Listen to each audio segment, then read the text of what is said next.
Counsel, show me the property line your client says gives them the right to move that gate. Judge Robert Hayes did not raise his voice. He did not need to. The courtroom went so quiet I could hear the ventilation system humming above the jury box. Gregory Walsh, attorney for Cedar Ridge Estates, stood beside a 6-foot survey board with one hand frozen over his legal pad. Behind him, Diane Holloway sat perfectly still in a cream blazer, her shoulders rigid, the polished confidence she had worn for 6 straight weeks beginning to crack around the edges. 6 weeks earlier, Diane had stood beside my steel gate and given me 72 hours to remove it. Then came the certified letters, the security vehicle, the warning notices, the HOA meeting where she pointed at me in front of nearly 70 homeowners and called my gate an obstruction across community property. Then she sued me.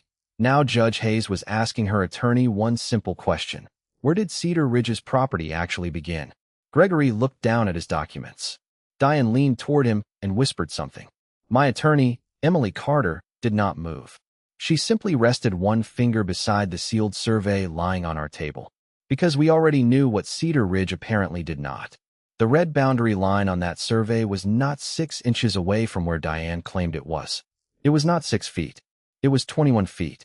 And my steel gate was about to become the smallest problem Cedar Ridge had. My name is Mason Cole.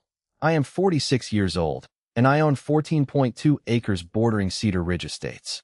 I also own a small excavation company I built from one used backhoe and 23 years of long days. Property lines matter in my business. Put a drainage pipe 3 feet wrong, and you can flood somebody's property. Put a retaining wall 5 feet wrong, and you can spend thousands moving it. 21 feet.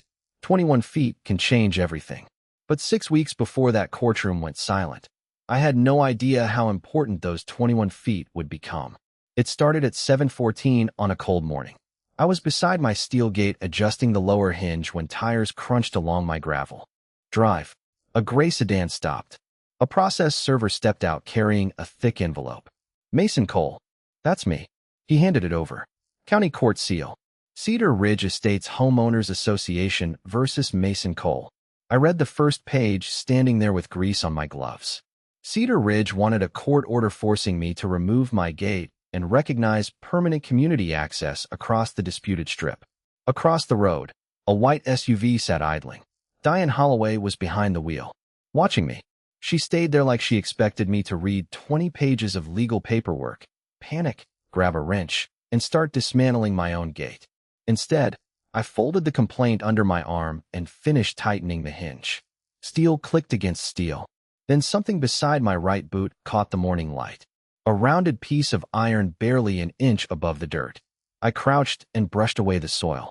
An old survey pin. 25 yards beyond it stood Cedar Ridge's massive stone entrance monument, landscaped median, pavement, lighting, and security booth. I looked at the pin, then at the entrance, then at Diane. She finally drove away. At the time, I did not understand what I was looking at. But that little piece of iron was about to become more important than every letter her attorneys had sent me. My land had once belonged to Frank Dalton, a retired cattleman who owned it before Cedar Ridge existed. When Rachel and I bought the property 6 years earlier, Frank walked the boundary with me himself. The parcel had an unusual shape. Most of it opened into pasture and pine woods behind our house, but a narrow access strip extended toward the county road beside Cedar Ridge's main entrance. Before closing, I paid for a professional survey. The surveyor spent most of the morning locating old monuments and checking bearings. When we reached the strip beside Cedar Ridge, he pointed toward the pavement and told me something I never forgot. Don't trust pavement as a boundary. Roads move. Shoulders widen. Landscaping creeps. Monuments, bearings, distances, and recorded descriptions were what mattered. For years, none of that caused trouble. Then Cedar Ridge expanded. More houses. More delivery vans. More landscaping crews. More drivers began using my gravel approach as if it were part of the neighborhood entrance. At first I ignored it. Then I found tire tracks beside my equipment shed. A week later, a delivery driver came halfway toward my house before realizing he had taken the wrong turn. Then one Saturday morning, Rachel found a landscaping trailer parked beside our pasture while the crew ate breakfast. I put up private drive signs. Most people respected them. Some did not. After finding fresh tire tracks near my equipment shed 3 mornings in 1 month, I installed a steel gate entirely inside the boundary shown on my survey. That was when Diane Holloway entered my life. She arrived one Saturday afternoon in that spotless white SUV. Cream jacket, leather folder, sunglasses resting on top of perfectly arranged hair. She stepped out and looked at the gate like I had erected it in her living room. "You need to remove that." I looked at the gate, then at her. "Good afternoon to you too. I'm Diane Holloway, president of the Cedar Ridge Homeowners Association. This is a community access area. The gate is on my parcel." She gave a small, impatient laugh. "No, this entire entrance belongs to Cedar Ridge." "Then show me the recorded easement." She blinked. "The what?" "The document giving Cedar Ridge rights across my land." Her expression hardened. "Mr. Cole, this entrance has been used by residents for years. The association maintains it. We paid for the pavement, the lighting, the landscaping, and the security." "That's not what I asked." She took one step closer. "I'm trying to keep this friendly." "So am I. Show me the document. Our attorney can explain the association's rights to you." I looked toward the edge of the asphalt. "That's fine. Have him bring the survey too." Diane stared at me for a long second. Then she looked at the gate again. 72 hours would be more than reasonable. "For what?" "For removing it before this becomes expensive." She turned and walked back toward her SUV.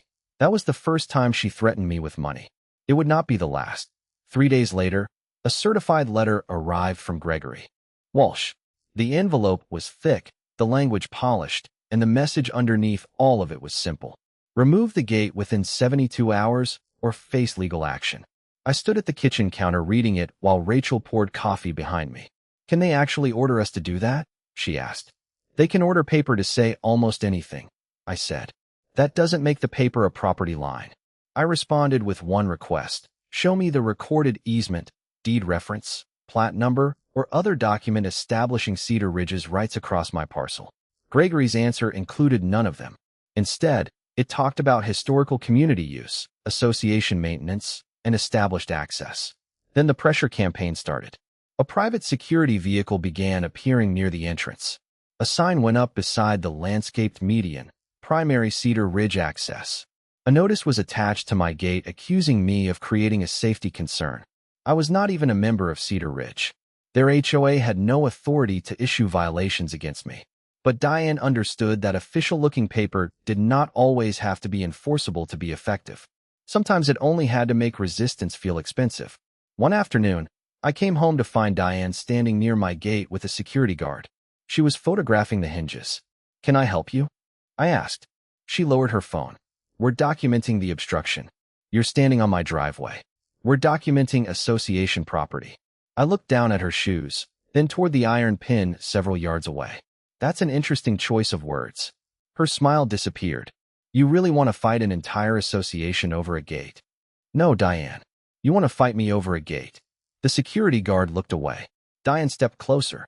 "Cedar Ridge has attorneys on retainer. We have insurance. We have reserves. You have a piece of metal across an entrance. Then this should be easy for you. Show me the boundary." She stared at me, then got into her SUV without answering. 2 days later, Rachel forwarded me an announcement for a special HOA meeting. I went. Nearly 70 homeowners filled the Cedar Ridge clubhouse. Diane stood beside a large neighborhood map. "One neighboring property owner," she announced, "has chosen to obstruct an entrance Cedar Ridge has maintained for more than 12 years. People turned toward me. She pointed to a thick yellow line drawn across the map. "This entrance belongs to the association. We will protect our residents' access." I stared at the map. No deed reference. No easement number. No survey bearings. Just yellow marker. A man in the second row asked whether emergency vehicles could still enter. Diane looked directly at me before answering. "At the moment, yes. But we cannot allow one individual to decide when an entire community has access." Murmurs moved through the room. That was clever. My gate did not block Cedar Ridge's paved entrance, and she knew it. But now the story was not about a boundary dispute. It was about me threatening families. When the meeting ended, Diane approached me. "You heard them," she said. "People are worried. Then stop frightening them." Her face tightened. "This could still be resolved without court." "Absolutely." I nodded toward her map. "Show me the document. Everybody knows this entrance is ours." Everybody believing something doesn't move a property line. 10 days later, Cedar Ridge sued me.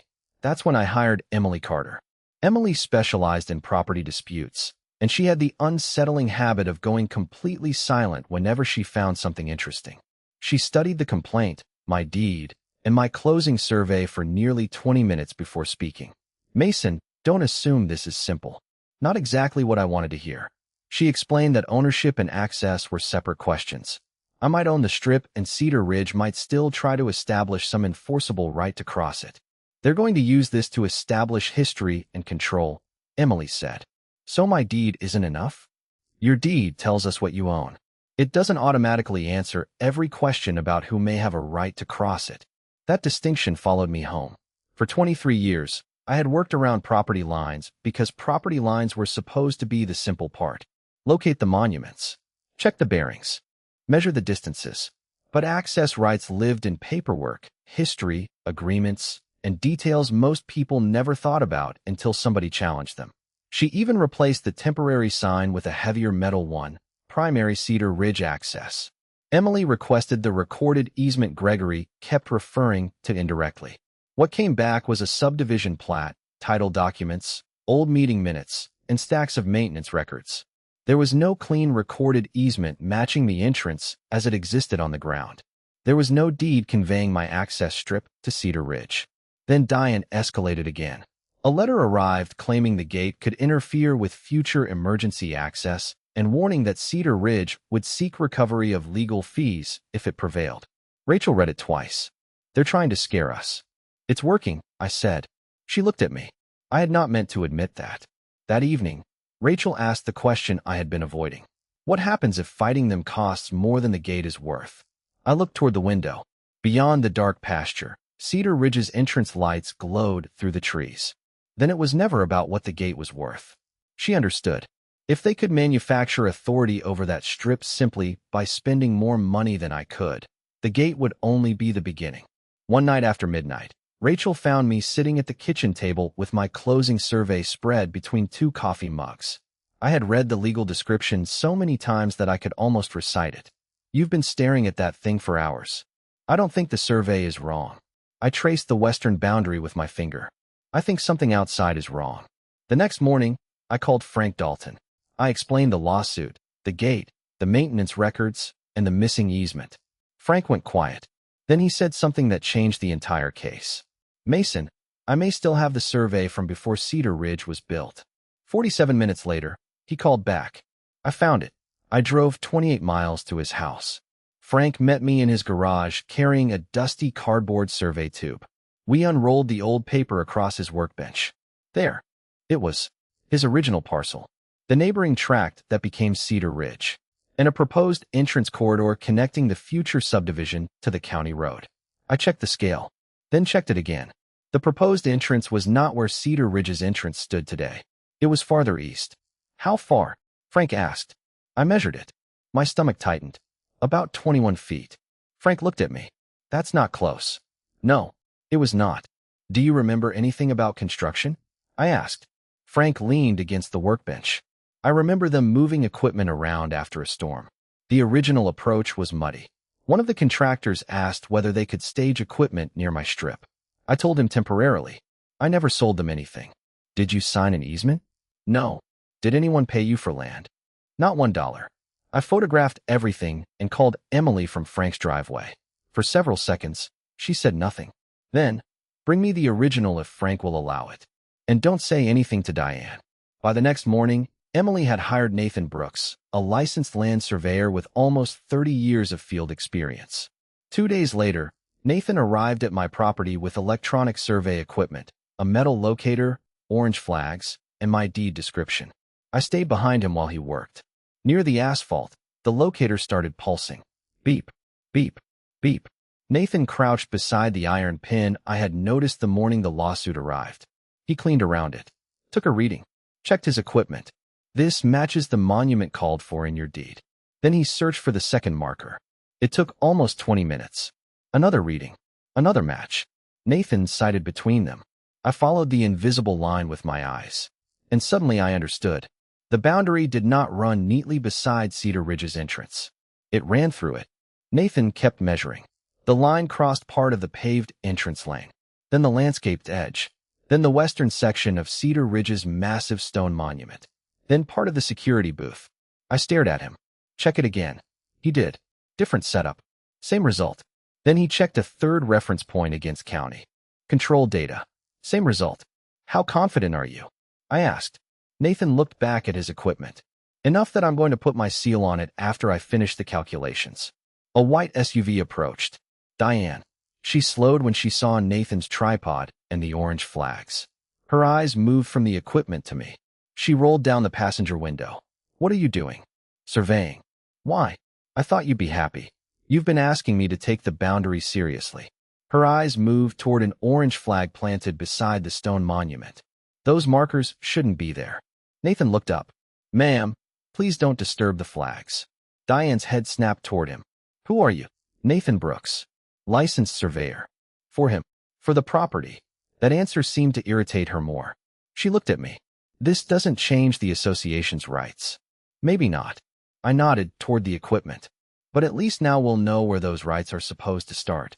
She drove away without another word. Nathan's sealed survey arrived 3 days later.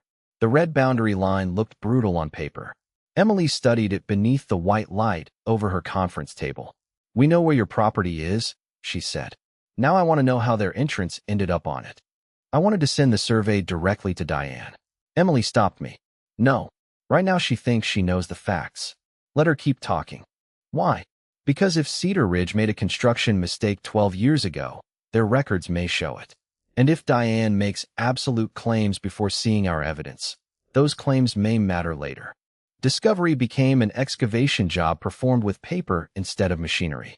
We requested everything: original subdivision plans, construction drawings, entrance permits, title records, board minutes, developer correspondence, maintenance agreements, contractor invoices, and every document Cedar Ridge claimed supported ownership or access.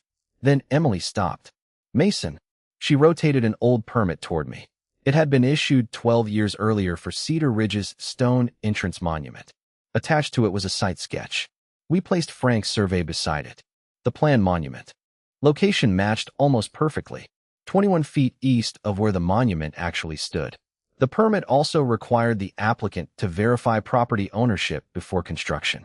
There was no revised site plan, no transfer from Frank, no document showing that strip had ever been conveyed to Cedar Ridge. Then we found a construction invoice. One phrase jumped off the page: Field Adjustment to Entrance Alignment. Emily circled it. There it is. That's enough. It explains something. It doesn't prove everything. Then Diane gave us something even better. Her sworn discovery response. Under oath, she stated that Cedar Ridge owned and maintained the existing entrance pavement, monument, lighting, landscaping, and security booth. Diane had spent 6 weeks turning maintenance into proof of ownership. Now she had sworn that Cedar Ridge owned improvements Nathan's survey placed partly inside my recorded parcel. I understood why she had made me wait. We were no longer arguing that Diane might be wrong.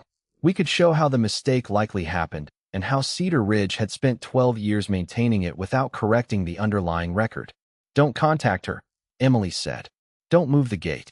Don't touch anything at that entrance. For once, doing nothing felt extremely productive.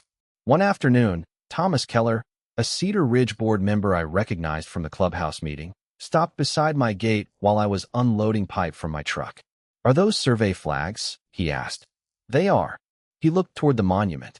Diane says your surveyor is trying to redefine the entrance. Surveyors don't redefine property. They locate it. Thomas stared at an orange flag near the landscaped edge. Is there a problem? I considered telling him. Emily had instructed me not to discuss the evidence with Cedar Ridge representatives. You should ask your board attorney. Thomas did not look satisfied. That evening, Rachel showed me a post from Cedar Ridge's private community page that a neighbor had forwarded to her. Diane had written that the association was defending residents against an outside property owner attempting to restrict long-established access. There was no mention of the survey, no mention of the missing easement, no mention of the 21-foot discrepancy. She's still making you the villain, Rachel said. I looked at the screen. Good. Good. Every time she doubles down, she makes it harder to say later that this was all a misunderstanding. Emily agreed. The next day, she sent Gregory a concise letter asking whether Cedar Ridge intended to obtain an independent boundary survey before the hearing. His response said the association considered its historical records sufficient for the relief requested. Emily read that sentence and slid the letter toward me. Keep this. Why wouldn't they survey it? Nathan finalized a large exhibit showing my deed boundary, the original planned entrance, and the current entrance footprint on one sheet. On the morning of the hearing, I arrived at the courthouse 20 minutes early. Diane was already there with Gregory. She saw the rolled survey exhibit under Nathan's arm. For the first time since this started, she did not smile at me. She whispered something to Gregory. He looked at Nathan, then at the tube, then at me. Emily leaned close. Don't react to anything. I nodded.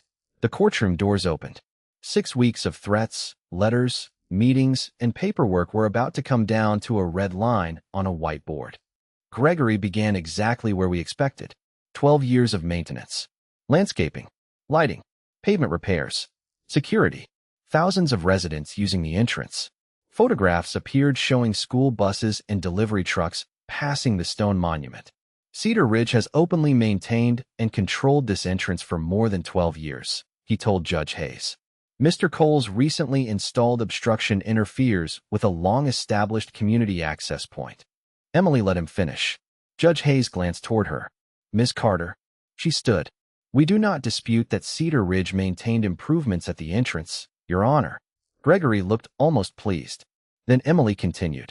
We dispute where those improvements were built and what the association actually owns. Nathan took the stand. He explained the monuments, bearings, distances, county reference, points, and recorded descriptions. Then she placed his sealed survey on the easel. The red boundary line crossed the paved entrance, continued through the landscaped edge, clipped the western portion of the stone monument, and passed through part of the security booth. Gregory stood. Mr. Brooks, survey monuments can be disturbed, correct? Individual monuments can. So an iron pin is not infallible? No single piece of field evidence is infallible. Gregory glanced at Diane. Then your conclusion depends on trusting old pins. Nathan shook his head. No. My conclusion depends on multiple monuments, recorded bearings, distances, deed calls, and county control points agreeing with one another. Gregory's expression changed slightly. Emily displayed Frank's survey. The planned entrance sat 21 feet east. Then the original permit. Same thing, 21 feet east. Then the construction invoice referencing a field adjustment. Judge Hayes leaned forward. Do you have a competing boundary survey, Mr. Walsh? Gregory paused. Not at this time, Your Honor. Did your client commission one? No, Your Honor. Emily handed the clerk Diane's sworn response. Judge Hayes read it, looked at Nathan's survey, then read it again. Finally, he pointed toward the exhibit. Counsel, show me the property line your client says gives them the right to move that gate. Gregory walked toward the board. Diane watched him. I watched Diane. He pointed toward the pavement. The association's position is based on established use and control. Judge Hayes raised one hand. I understand the access argument. I'm asking about ownership. Silence. Diane shifted in her chair. Gregory started back toward his table. Then Diane said it. We have controlled that entrance for 12 years. Emily did not move. Judge Hayes slowly turned toward her. Mrs. Holloway, maintaining something and owning the land beneath it are not the same legal question. For the first time since I had met Diane, she looked genuinely uncertain. But Cedar Ridge paid for everything out there, she said. Gregory turned toward her. Diane, she kept going. The lighting, landscaping, pavement, security. Our residents have used that entrance for years. Judge Hayes folded his hands. Nobody appears to dispute that. Emily rose. Your Honor, that distinction is exactly why these documents matter. She placed the permit beside Nathan's survey and Frank's old plan. 3 sheets of paper. 3 versions of the same place. Only one showed the entrance where it actually stood. The approved entrance alignment was approximately 21 feet east of the current improvements. The permit required verification of property ownership before construction.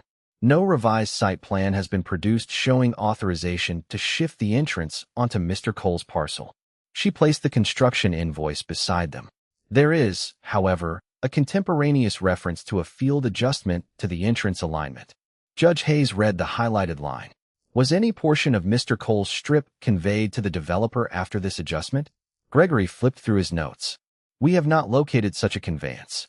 Was a revised boundary survey recorded? Not that we have found. Was an easement recorded at that time? Gregory hesitated. Not one matching the current alignment, Your Honor. That answer mattered. Emily let the silence sit for a moment. Then she pointed toward Diane's sworn response. Yet Cedar Ridge now claims ownership of improvements constructed partly inside Mr. Cole's recorded parcel. Diane shook her head. We didn't build anything illegally. Emily looked at her. Nobody said you personally built it. Then why are we acting like Cedar Ridge did something wrong? Judge Hayes interrupted before Emily could answer. Mrs. Holloway, the question before me is not whether you personally made a construction decision 12 years ago. The question is whether the association has shown a sufficient basis to compel Mr. Cole to remove a gate from land the present survey identifies as his. Diane went quiet. Gregory tried to return to long-standing use. Emily did not fight him on it. Those facts may be relevant to access, she said. They do not move Mr. Cole's recorded boundary 21 feet. Judge Hayes denied Cedar Ridge's request for an immediate order forcing me to remove the gate. He did not declare that the neighborhood had no possible access rights.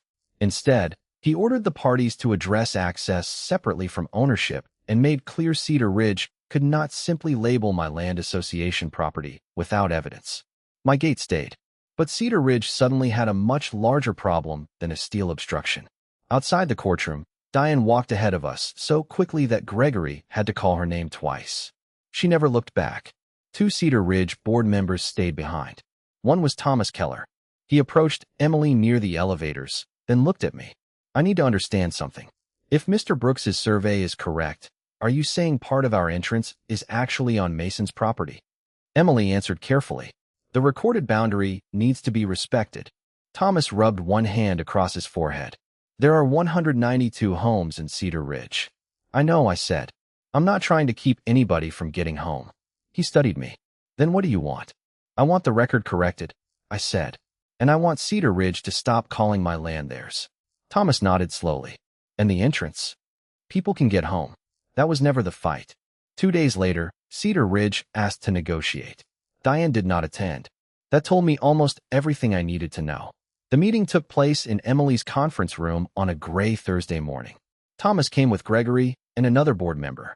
Thomas began. We need permanent, reliable access. Nobody on the board wants 192 homeowners wondering whether the entrance will be blocked someday. Neither do I said. Emily slid our proposed agreement across the table. Cedar Ridge would receive a formally recorded access agreement covering the portion of my property necessary for normal neighborhood traffic.